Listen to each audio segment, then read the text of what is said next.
Zuhud orang selalu membayangkan adalah meninggalkan dunia. Padahal tidak seperti itu sebenarnya. Ya gimana? Di sebuah perkampungan nelayan ada seorang syekh yang dikenal sebagai syekh kepala ikan. Dia kalau makan, dia cuma makan kepala ikan. Dia merasa sudah cukuplah dengan kepalanya. Suatu waktu salah seorang muridnya pedagang, dia pamit mau pergi berdagang di daerah Mursia, katanya. Oh ya, di sana ada guru saya. Tolong ketemu dengan beliau, saya minta nasihat dari sang guru buat saya. Sampai di sana betapa terkejutnya dia karena yang dilihat itu rumah megah besar. Padahal zahid ya. Padahal zahid ini mestinya gurunya saja makan kepala ikan doang. Ini dia mestinya apa? Kagetlah. Ini benar nggak ini? Lalu tanya, memperkenalkan diri, kata dia, oh begitu. Kata guruku, kira-kira ada pesan apa dari syekh untuk guruku? Oh ya, sampaikan pada gurumu, kata dia. Jangan terlalu mengurusi dunia. Wih, kaget dia. Allah, kata dia, sudah ini orang lebih kaya, sok-sok nyuruh guru saya jangan terlalu memikirkan dunia. Kata dia. Padahal dia lebih padahal kaya. zahirnya dia lebih kaya raya ya kan? gitu ya. Gayanya Pulanglah dia dengan kebingungan ini kan. Dan komplain, gondok di hatinya. Sampai ketemu di gurunya, disampaikan pesan itu. Apa yang terjadi? Gurunya justru menangis terseduh-seduh. Kata dia, ih bagaimana maksudnya guru? Guru ini kan yang mestinya ngomong ke dia kaya raya, pakaiannya bagus dan yang lain-lain. Kata dia, itulah yang kau tidak paham anak muda. Kenapa? Guruku memang hidup dengan segala kemewahan itu, tetapi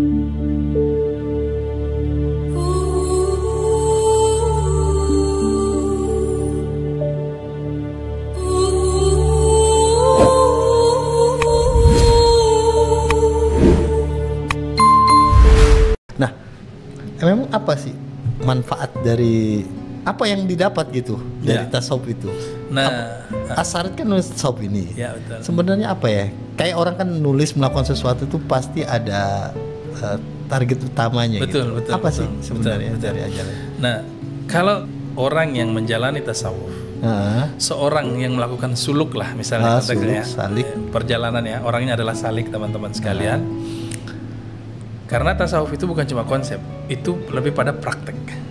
Orang yang menjalani itu dia akan sampai menemukan makom dan ahwal. Nah sudah pernah kita bahas makom dan ahwal. Gimana tuh? Nah, jadi kurang lebih seperti yang kita bahas sebelumnya itu Bang, bahwa dua hal ini, makom dan ahwal ini memang identik, dekat banget, tetapi memiliki sedikit tetap perbedaan.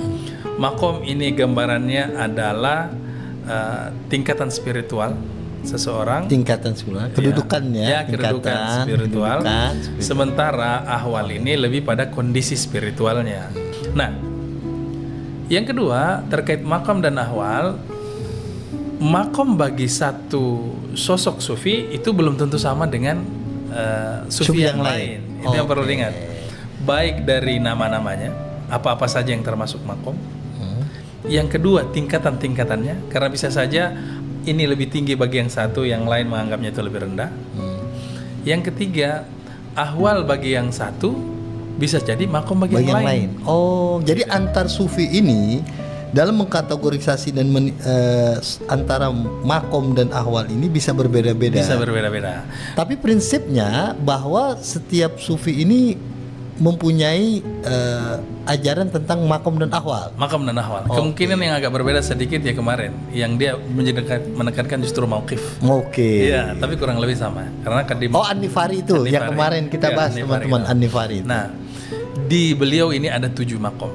Dan 7 inilah yang kemudian menjadi populer, rintisan juga beberapa yang lain, ada yang terpengaruh. 7 itu. Ini khas As-Sarraj ini. As-Sarraj. Oke, gimana? Setelah risetnya kan. Gimana? Nah, saya tidak tahu ini apa memang bentuk kerendahan hati beliau sehingga tidak menceritakan pengalaman pribadi itu, bukan ya. Yang jelas risetnya. Yang pertama adalah taubat. Yang kedua setelah taubat itu adalah waro. Yang ketiga ini adalah zuhud. Yang keempat adalah fakir. Ya. Yang kelima adalah sabar. Sabar. Ya. Yang keenam itu tawakal, baru yang terakhir ridho. ridho ini puncak. Oh, ridho itu puncak. Ridho itu puncak.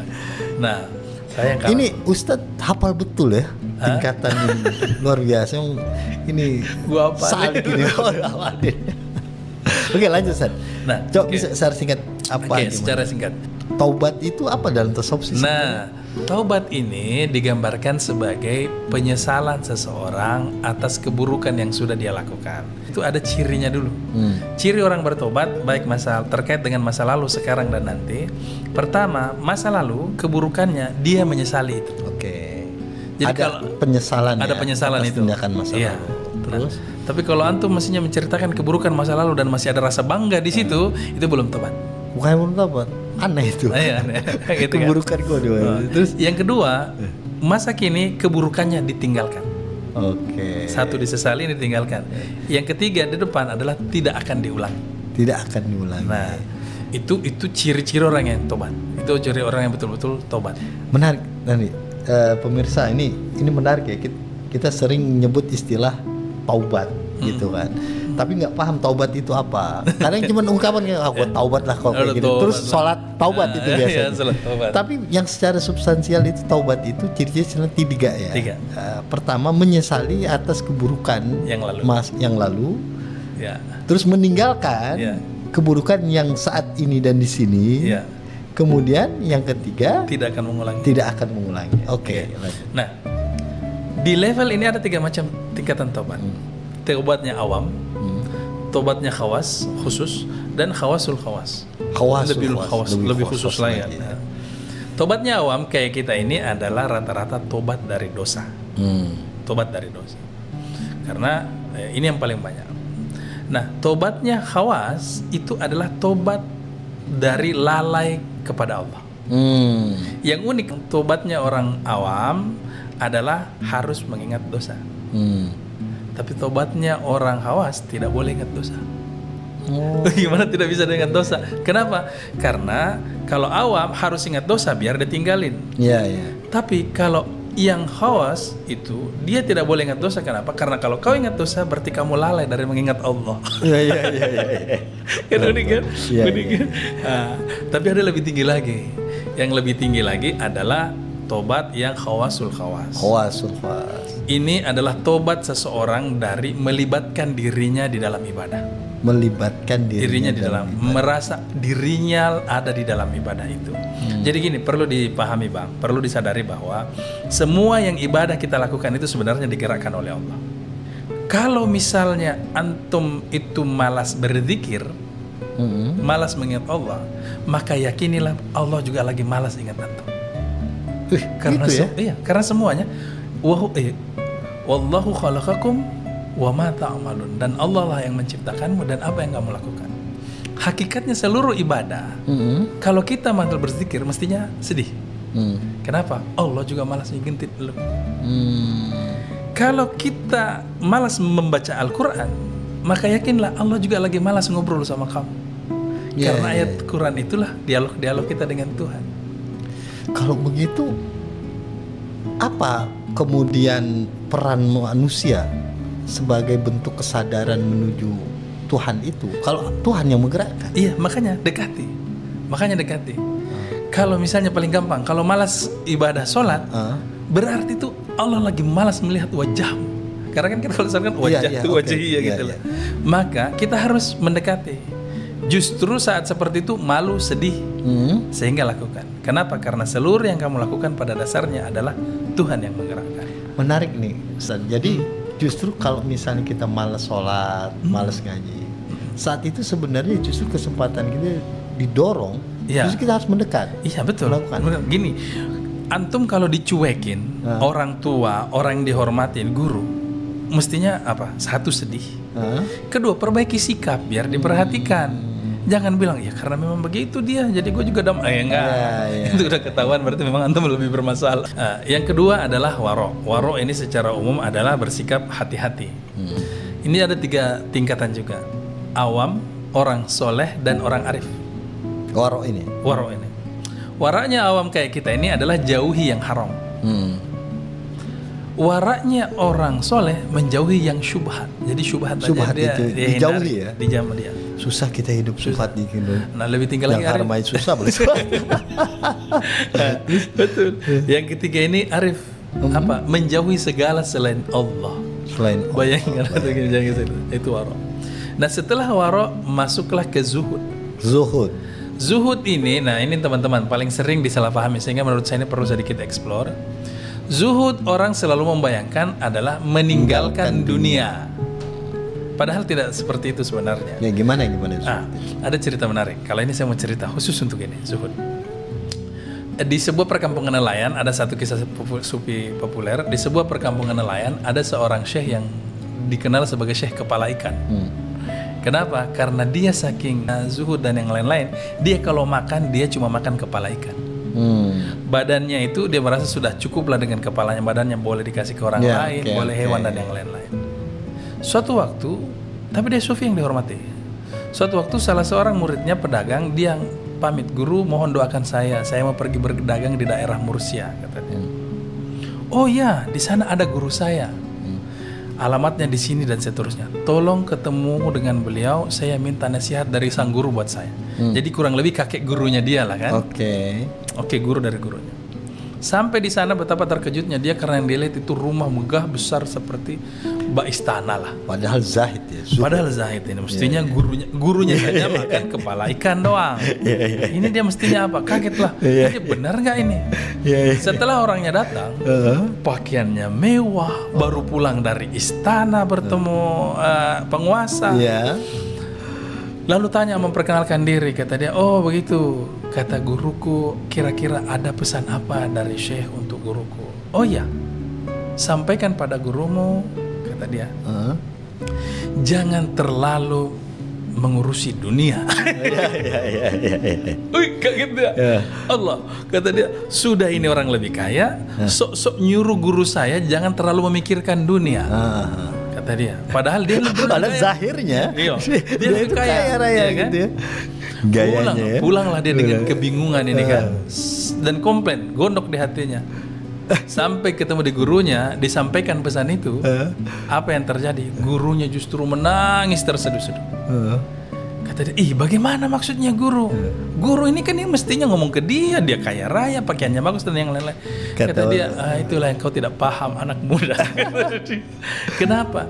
Guruku memang hidup dengan segala kemewahan itu, tetapi dunia tidak pernah masuk ke hatinya. Masya Allah. Berbeda dengan saya, memang saya makan cuma kepala ikan, tapi saya sering berpikir, ini kalau makan ayam enak juga, ini dan yang lain-lain. Jadi ini artinya esensinya zuhud ini bukan nggak boleh hidup dengan hal-hal material ya, keduniawian, tapi kemelekatan berarti. Kemelekatan dengan dunia. Saya lebih senang menggambarkan, ada ekspresi yang bagus, letakkan dunia di tangan, bukan di hati. Jadi kemelekatan pada dunia itu. Ya lain cerita kalau misalnya dunia yang datang kita nggak tahu. Itu yang tadi terkait zuhud, pemahaman tentang zuhud. Yang selanjutnya setelah zuhud adalah fakir. Fakir ini jangan diartikan seperti fakir miskin dan anak terlantar di kepala orang negara, tidak. Karena kalau negara mengurusin wali berat, Pak. Wali bos. Tapi fakir ini adalah bagaimana dia selalu merasa bergantung kepada Allah. Jadi fakir dalam artian spiritual ya. Fakir dalam artian spiritual. Nah, terus sesudah itu adalah sabar. Sabar ini juga jangan seperti kayak tobat cuma di mulut doang, sabar juga di mulut doang. Saya ingat banget misalnya pada waktu dulu kuliah naik Metro Mini, kita kan desek-desakan kan, dorong-dorongan. Gue inget banget naik P20 kan. Karena kita bilang sabar. Dia suruh kita sabar tapi dia sabar. Itu kan tidak masuk akal. Nah, sabar ini adalah teguh dalam menghadapi ujian. Tapi ini juga ada 3 jenisnya. Orang selama ini hanya melihat sabar itu menghadapi musibah. Dalam arti yang sesuatu yang dia tidak sukai. Betul. Ada sabar juga yang lain. Apa itu? Dalam menjalankan ibadah. Gimana tuh maksudnya? Malas itu kan luar biasa, malas itu. Saya sering pulang paling tidak saya kalau pulang itu di atas jam 12 malam. Wali bos. Kan? Ya biasa kan, berkeliaran kan. Pulang jam 1, jam 2. Kalau misalnya ketiduran, biasanya kan sekalian tunggu subuh kan, tidur pagi kan. Kalau ketiduran, tiba-tiba bunyi alarm itu, misalnya untuk sholat subuh, itu kan malas banget itu bawaannya itu kan. Itu kan sesuatu yang harus dilawan dan butuh kesabaran untuk melawan itu. Dan yang ketiga, kalau tadi musibah, kedua ibadah, yang ketiga yang tidak kalah ini yang paling berat sebenarnya adalah menghindari maksiat. Godaan-godaan maksiat itu kan luar biasa. Orang bagus bos, sayang kalau nggak diperhatikan gitu kan. Dia nggak diperhatikan mubazir gitu. Nah itu juga butuh kesabaran. Nah sesudah sabar ada tawakal. Tawakal ini ya pada prinsipnya berserah diri kepada Allah, dan yang terakhir adalah ketika sudah sampai di semuanya itu, barulah dia kemudian sampai pada ridho. Apa itu ridho? Ridho itu merasa puas dan cinta dengan segala yang Allah berikan.